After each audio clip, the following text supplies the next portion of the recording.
마산해양신도시 용도 제한이 없어져 결국 초고층 주상복합단지가 들어설 거라는 우려가 커지고 있습니다. 영남권 시도지사들이 지방균형발전과 원자력발전 안전, 해외 관광객 유치에 함께 노력하기로 합의했습니다. 창원의 한 요양병원에서 환자가 다쳤지만 응급처치가 늦어지면서 끝내 숨져 논란이 일고 있습니다. 경상남도가 13개 기금 폐지를 추진하고 있지만 불과 1년 전에는 유지해야 한다는 결론을 내렸던 것으로 드러났습니다.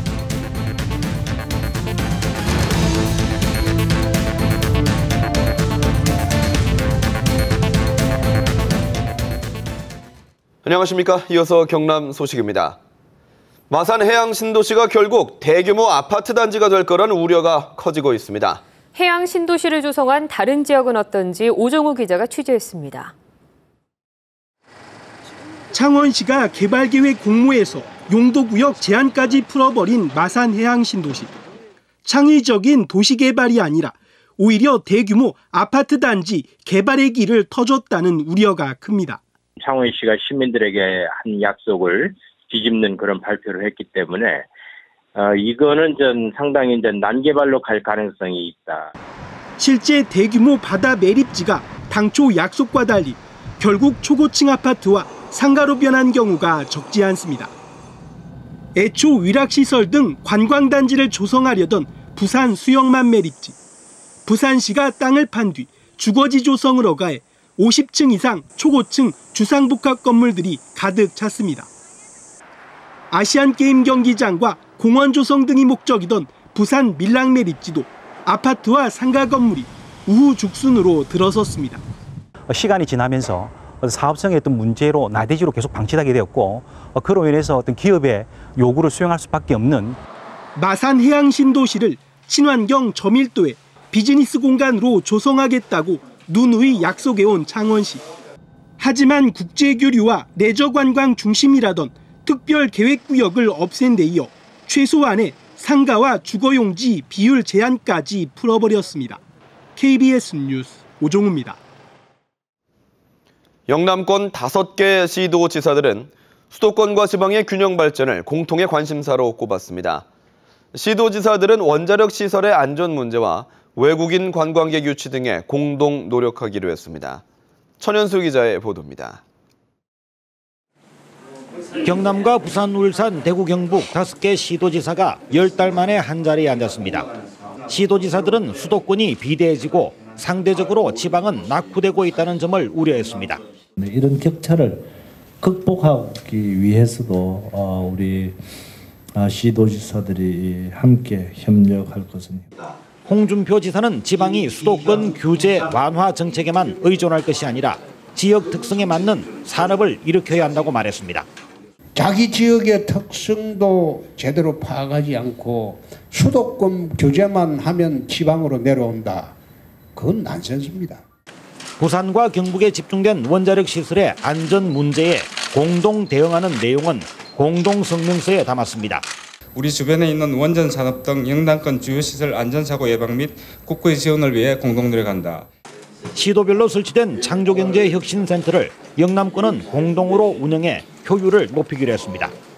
영남권 관광 활성화를 위한 불합리한 규제 철폐와 외국인 관광객 공동 유치 방안도 마련하기로 했습니다. KBS 뉴스 전현수입니다. 국회에서는 요즘 지역구의 내년 정부 예산을 한 푼이라도 더 따내기 위해 치열한 공방전까지 이어지고 있는데요.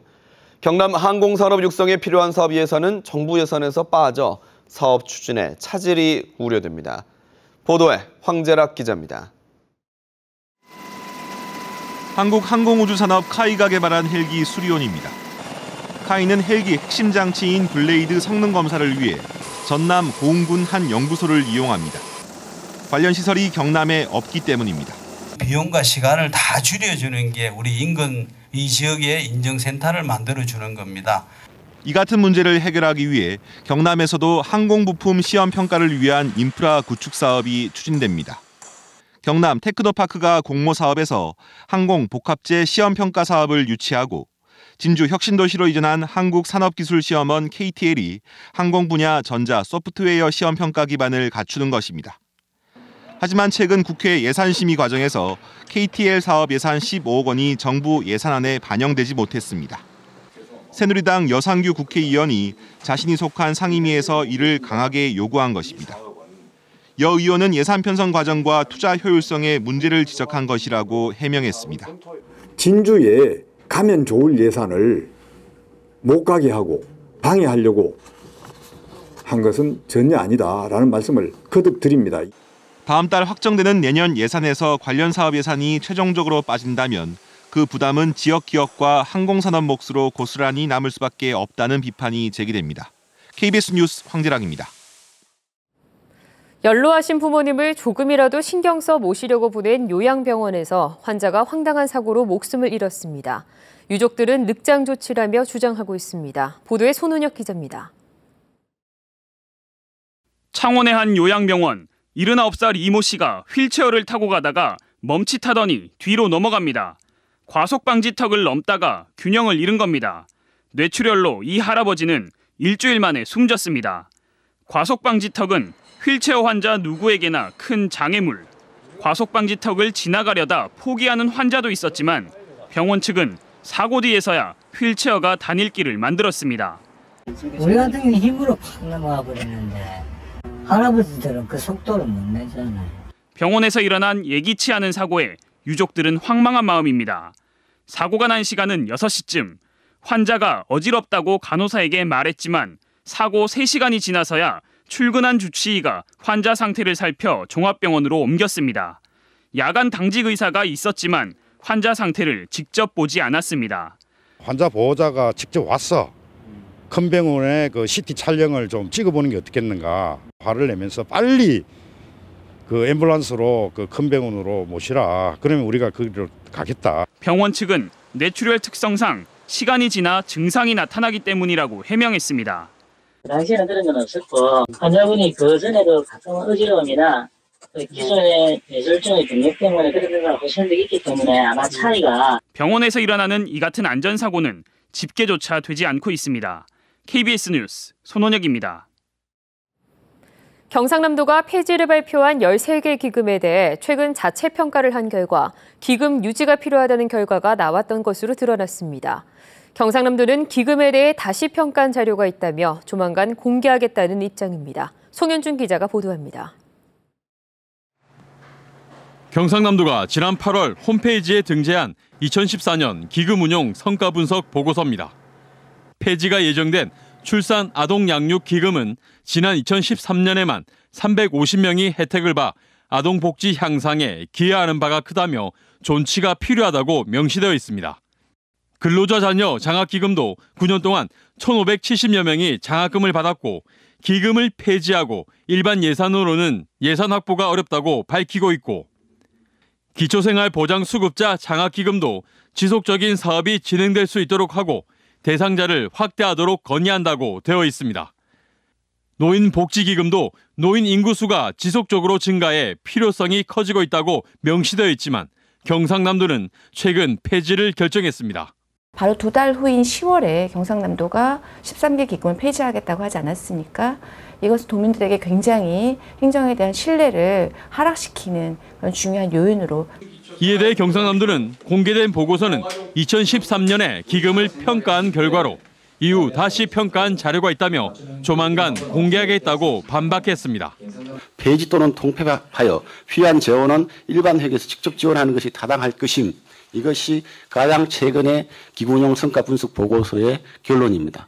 논란이 되고 있는 기금운용 보고서는 경남도지사가 해마다 작성해 공시해야 하는 법정 보고서입니다. KBS 뉴스 송현준입니다.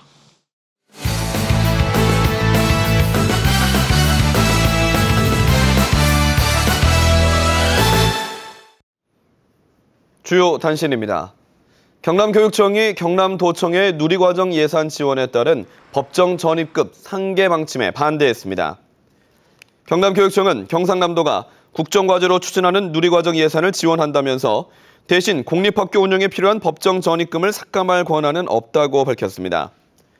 경상남도는 어제 자체적으로 누리과정 예산으로 1,400억 원을 지원하고 경남교육청에 지급할 법정 전입금을 그만큼 삭감하겠다고 발표했습니다. 창원지검이 김해지역 산업단지 인허가와 관련해 3명을 잇따라 구속했습니다. 창원지검 수사관은 김해시 신천산업단지와 관련해 인허가를 받아주겠다며 사업자로부터 각각 1억 원씩을 받은 혐의로 전 거창군의회 59살 이현영 의장 등 2명을 구속했습니다. 또 창원지검 특수부는 김해시 가산산업단지와 관련해 인허가를 받아주겠다며 5천만 원을 받은 혐의로 김맹곤 김해시장의 측근으로 알려진 56살 배모 씨도 구속했습니다. 경남적 상수도에서 1년에 876만 톤의 수돗물이 누수돼 251억 원이 낭비된 것으로 조사됐습니다. 한국수자원공사의 조사 결과 지난 2013년 경남 지역에 공급된 수돗물의 양은 모두 3억 6,326만 톤으로 이 가운데 22%인 876만 톤이 누수돼 251억 원이 낭비된 것으로 나타났습니다. 한국수자원공사는 누수의 가장 큰 원인이 20년 이상 노후된 상수관로 때문이라고 밝혔습니다.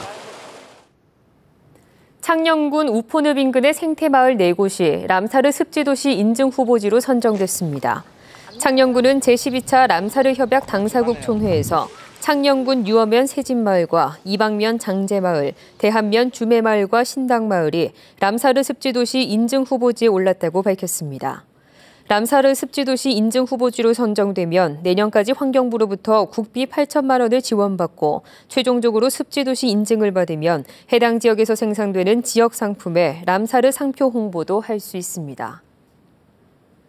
올해로 시행 10년을 맞은 교육복지 우선지원 사업의 발전 방향을 모색하기 위한 토론회가 경남도의회에서 열렸습니다. 이번 토론회에서 염동문 한국국제대 교수는 교육복지 우선지원 사업 담당자의 97.3%가 학생들의 학교 생활에 도움이 되기 때문에 관련 사업을 지속해야 한다고 밝혔고 또 교육복지사를 추가로 배치해야 한다고 주장했습니다. 교육복지 우선지원 사업은 열악한 환경에 있는 아동과 청소년들을 학교와 지역사회가 통합 지원하는 사업으로 경남 17개 지역 107개 학교에서 시행 중입니다.